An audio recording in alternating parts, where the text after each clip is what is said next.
The city shimmered beneath a veil of twilight, its streets a kaleidoscope of flashing lights and hurried footsteps. Nestled amongst the towering steel and glass structures, the luxury department store, exquisite, glowed like a beacon of opulence. Its windows, meticulously crafted displays of designer gowns and sparkling jewels, whispered promises of elegance and exclusivity to those who could afford it. Standing outside, Ava adjusted the simple scarf around her neck, her gaze fixed on a vibrant red dress displayed prominently in the window. Its rich color and flowing silhouette seemed to call to her, a siren song of unattainable beauty. Beside her, David, her father, shifted nervously, his worn coat a stark contrast to the polished mannequins within. His hand, weathered and calloused from years of labor, gently squeezed Ava's.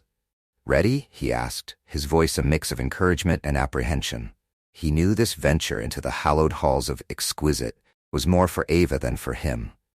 He'd seen the longing in her eyes as they passed the store windows, the quiet yearning for a taste of the elegance that seemed worlds away from their modest lives. Ava nodded, a small smile gracing her lips, a brave facade masking the flicker of unease in her eyes.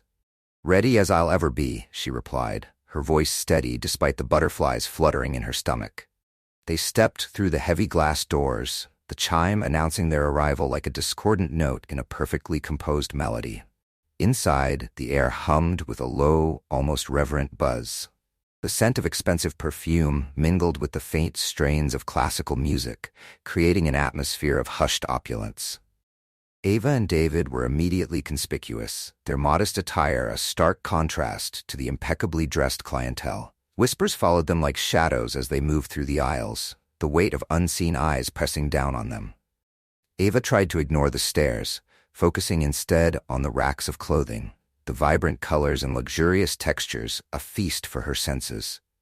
She paused before a display of silk blouses, her fingers lightly tracing the delicate fabric, imagining how it would feel against her skin.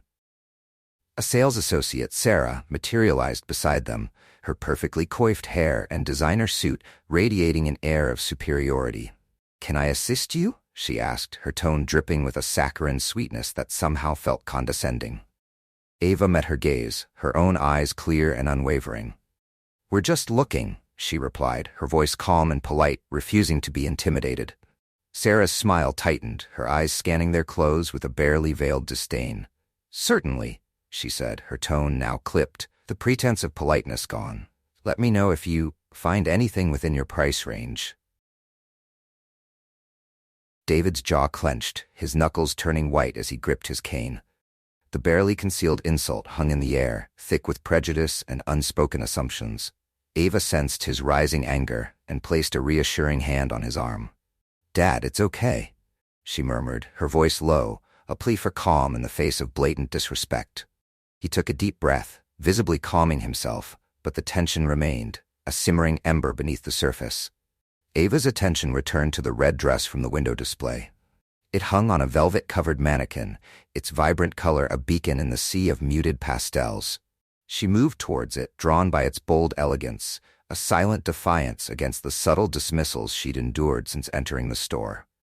"I'd like to try this on," she said to Sarah, her voice unwavering, her gaze holding Sarah's with a quiet strength. Sarah raised a perfectly sculpted eyebrow, surprise flickering across her face. She clearly hadn't expected this young woman, dressed in clothes that screamed budget-conscious, to express interest in such a high-priced item. "Certainly," she replied, her tone still laced with skepticism, but with a hint of begrudging respect. She led Ava to the fitting rooms, her heels clicking against the marble floor like a metronome marking time for an impending storm. The fitting room was a small oasis of plush comfort amidst the bustling activity of the store. Soft lighting and velvet drapes created an illusion of privacy, a temporary escape from the judging eyes that followed Ava and her father. She slipped out of her clothes and into the silky embrace of the red dress. It fit perfectly, its vibrant color accentuating her warm complexion and highlighting the elegant curve of her shoulders. She caught her reflection in the full-length mirror, a flicker of genuine delight in her eyes. For a moment, she allowed herself to imagine a life where such luxury wasn't a source of tension, but a simple pleasure. A world where she wouldn't be judged based on the clothes she wore or the amount of money in her purse. The moment shattered when the fitting room door swung open, revealing Sarah standing there, her hand rummaging through Ava's purse. The carefully crafted mask of professional courtesy had vanished, replaced by a look of cold calculation. "What are you doing?" Ava demanded, her voice sharp with shock and anger, the fragile illusion of sanctuary ripped away. Sarah froze, her hands still buried in Ava's bag, her face contorting into a mask of feigned innocence. I thought I saw something fall out of your bag," she stammered, her voice trembling slightly, the lie transparent and unconvincing. She withdrew her hand, a silver bracelet clutched in her fingers. "This was in your purse," she said, her tone regaining its sharp edge, the accusation hanging heavy in the air. "I saw you slip it into your bag when you came in." Ava's heart pounded in her chest, the injustice of the accusation washing over her like a tidal wave. She knew she hadn't stolen anything, but the bracelet in Sarah's hand, glinting under the soft light, felt like a brand of guilt seared onto her skin. "I didn't steal anything," she said, her voice shaking with indignation, the words a desperate plea against the rising tide of suspicion. Just then, David appeared at the entrance of the fitting room, his face a thundercloud of fury. He'd heard the raised voices, the accusatory tone, and the fear in his daughter's voice. "What's going on here?" he demanded, his voice booming through the otherwise quiet space, a protective shield thrown around his daughter. Sarah pointed a trembling finger at Ava, her voice rising in a crescendo of fabricated outrage.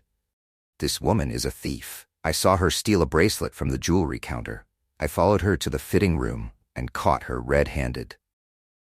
The lie, so easily spoken, hung in the air, poisoning the atmosphere with its venomous intent.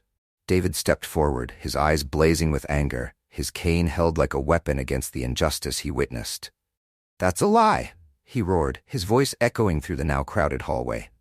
"My daughter would never." Before he could finish, the store manager Kevin arrived, his face a carefully composed mask of professional concern. He surveyed the scene, taking in the gathering crowd, the accusatory sales associate, and the anger radiating from the father and daughter. "Is there a problem here?" he asked, his tone smooth and controlled, his gaze flitting between Ava, David, and Sarah, trying to assess the situation.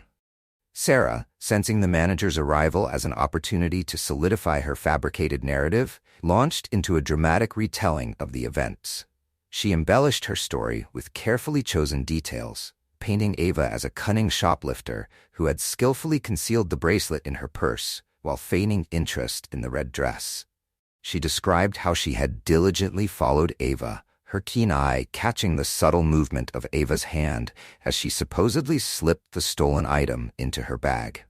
Her performance was convincing, her voice trembling with feigned indignation, her eyes wide with practiced innocence. Kevin listened patiently, his expression neutral, his gaze sweeping over the faces in the small crowd that had gathered.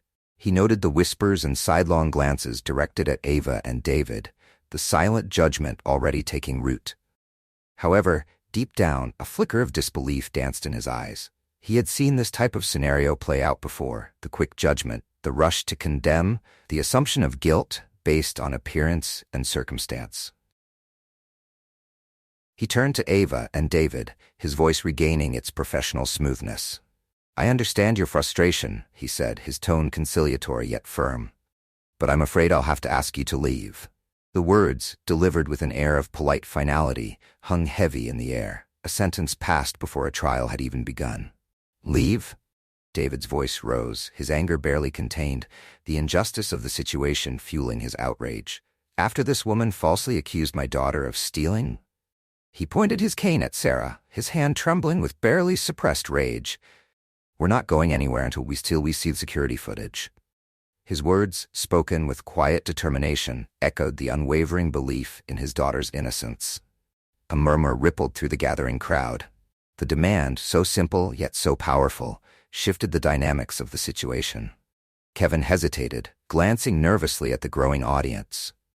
He knew that refusing their request would only escalate the situation, potentially turning a minor incident into a public relations nightmare.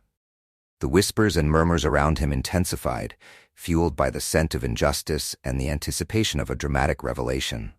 He weighed his options, the potential damage to the store's reputation against the growing pressure to uncover the truth. "Very well," he said finally, his voice tight, resignation replacing the earlier confidence. "Come with me." He turned and led them towards a small office at the back of the store, the crowd parting before them like the Red Sea, their eyes following every move, every expression. The silence that followed them was thick with anticipation, the unspoken question hanging heavy in the air. Who was telling the truth? The small office at the back of the store was a stark contrast to the opulent displays and hushed elegance of the main floor. Bare walls, utilitarian furniture, and the hum of electronic equipment created an atmosphere of sterile functionality. A security guard sat hunched over a bank of monitors, his face illuminated by the flickering screens, a silent observer of the store's hidden corners. Kevin explained the situation, his voice low and hurried, the earlier smoothness replaced by a nervous tension. The guard, without a word, began rewinding the footage from the jewelry counter and the fitting room area, his fingers dancing across the keyboard with practiced efficiency. The tension in the room was palpable, thick with anticipation and unspoken judgment. Sarah stood beside Kevin, her face pale but defiant, a thin veneer of composure masking the growing fear in her eyes. Ava and David stood together, their hands clasped tightly, a silent fortress against the accusations, their faces etched with a mixture of anxiety and unwavering resolve. The footage from the jewelry counter played first, the grainy images flickering across the monitor, silent witnesses to the events that had unfolded. Ava was clearly visible browsing near the bracelets, her movements casual and unhurried. Her hands remained empty, her gaze simply sweeping over the glittering display, appreciating the artistry without any intention of theft. She never touched a single item, her actions a silent testament to her innocence. A collective gasp rippled through the small room as the truth began to unfold, the weight of Sarah's lie pressing down on the air. Sarah's eyes darted nervously towards Kevin, her carefully constructed facade beginning to crack, the first beads of sweat appearing on her forehead. Kevin remained impassive, his gaze fixed on the screen, his mind racing through the potential ramifications of this unfolding drama. Then, the fitting room footage played. The camera angle, slightly obscured by the angle of the door, showed Ava entering the room, closing the door behind her, and beginning to change. A few moments later, the door swung open, revealing Sarah slipping inside, her movements quick and furtive, her eyes darting around as if to ensure she wasn't being observed. She moved towards Ava's purse, her hand reaching inside, her fingers deftly retrieving the silver bracelet she had planted earlier. The silence in the room was deafening, broken only by the whirring of the security equipment, the rhythmic hum a counterpoint to the silent drama unfolding on the screen. The evidence was undeniable, irrefutable. Sarah's carefully constructed lie crumbled before their eyes, leaving her exposed and vulnerable, stripped bare of her pretense of innocence. Her face drained of color, the blood receding from her cheeks, leaving her skin ashen and lifeless. She stammered, I can explain." The words a desperate attempt to salvage a situation that was spiraling beyond her control. But the lie had already been exposed, the truth laid bare for everyone to see. Kevin turned to her, his expression cold and hard, the earlier mask of neutrality gone, replaced by a look of disgust and disappointment. "I don't think you can," he said, his voice clipped, each word a hammer blow against Sarah's crumbling composure. "You're fired." The words, delivered with an air of finality, echoed the sound of a door slamming shut, the end of a career built on lies and deception. Sarah's eyes widened in disbelief, the reality of her situation crashing down on her with the force of a tidal wave. Tears welled up, blurring her vision, the carefully applied makeup now streaking down her cheeks, a testament to her shattered composure. She opened her mouth to protest, to offer a desperate plea for a second chance, but no words came out. The lie, the betrayal, the blatant abuse of power, it all hung heavy in the air, choking off any attempt at justification. Defeated, humiliated, and exposed, she turned and fled the room, the clicking of her heels echoing the hollow sound of her shattered reputation, a stark counterpoint to the silent triumph of truth. David turned to Kevin, his anger still simmering beneath the surface. The injustice he and his daughter had endured still raw and painful. "An apology is hardly sufficient," he said, his voice low and steady, each word carrying the weight of his righteous indignation. "I want to speak with the owner of this store." He held Kevin's gaze, his eyes unwavering, demanding accountability and recognition of the humiliation they had suffered. Kevin, now visibly flustered, the carefully constructed mask of managerial composure completely gone, stammered, I'll see what I can do." He picked up the phone, his hand trembling slightly, and made a call, his voice hushed and apologetic, a stark contrast to the earlier air of authority. He relayed the situation to the unseen person on the other end of the line, his words a jumbled mix of explanation and appeasement, his anxiety palpable in the tense silence of the small office. A few moments later he hung up, his face a mixture of relief and apprehension. "The owner will be here shortly," he said, avoiding David's gaze, the shame of his initial complicity heavy in his eyes. The minutes ticked by, each one stretching into an eternity as the tension in the room thickened. Ava and David stood side by side, their hands still clasped, a silent source of strength and support in the face of uncertainty. Finally, the door opened, and a woman entered the room. She was tall and elegant, her presence commanding yet approachable, her demeanor radiating an air of quiet authority. She walked directly towards David, her eyes widening in recognition, a flicker of surprise and then warmth spreading across her face. "David?" she asked, her voice filled with genuine surprise, the years melting away as she recognized the familiar face, the lines etched by time and hardship, unable to erase the shared memories of a long-lost friendship. David stared at her, his anger slowly melting into astonishment, the embers of his rage replaced by the warm glow of recognition. "Ashley?" he whispered, his voice barely audible, the name a forgotten melody, resurrected from the depths of time.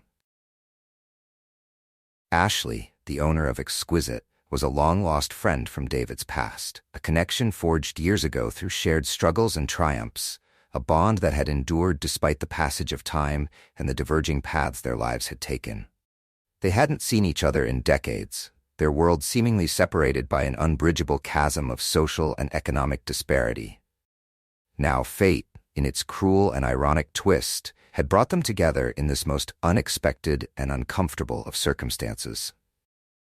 Ashley's gaze shifted to Ava, her eyes filled with a mixture of apology and regret, the recognition of the injustice her employee had inflicted resonating deep within her. "I am so incredibly sorry for what happened," she said, her voice sincere, the words carrying the weight of genuine remorse. "This is not how we treat our customers," she continued, her voice firm, her gaze sweeping over Kevin, a silent reprimand for his initial complicity in the situation. "And it's certainly not how we treat old friends," she added, her voice softening again as she turned back to David, a warm smile gracing her lips, a flicker of the shared past rekindled in the midst of the present turmoil. She turned to Kevin, her voice sharpening, the veneer of politeness replaced by the steel of authority. "Make sure Sarah's termination is processed immediately," she instructed, her tone leaving no room for argument. "And then I want a full review of our customer service protocols. This kind of behavior will not be tolerated." Her words, delivered with quiet force, echoed her determination to address the systemic issues that had allowed such an incident to occur. She then turned back to David and Ava, her voice softening again, her gaze filled with genuine concern. "Please," she said, her voice sincere, her hand reaching out to touch David's arm, a gesture of comfort and connection. "Tell me how I can make this right. Anything you want, consider it a gift from an old friend." The offer, genuine and heartfelt, extended beyond the material, a recognition of the emotional toll the incident had taken. David, still reeling from the shock of the reunion, the unexpected turn of events leaving him momentarily speechless, could only manage a weak smile. The anger that had consumed him just moments before had dissipated, replaced by a wave of bittersweet nostalgia and the surprising comfort of a rekindled connection. Ava, ever practical, ever composed, stepped forward, her voice calm and steady, her gaze meeting Ashley's with a quiet strength. "We just want to be treated with respect," she said, her words simple yet profound, a testament to the fundamental human desire for dignity and recognition. That's all we ever wanted. The words, spoken without rancor or bitterness, resonated with a power that transcended the specific incident, echoing the silent plea of countless others who had been subjected to similar indignities. Ashley nodded, her eyes filled with understanding, a silent acknowledgement of the systemic prejudice that permeated society, often hiding beneath a veneer of politeness and professionalism. "You have my word," she said, her voice firm, her gaze unwavering. "This store will change, and it starts today." The words, spoken with conviction and resolve, marked a turning point. A promise not just to rectify the current situation, but to address the deeper issues that had allowed it to happen in the first place.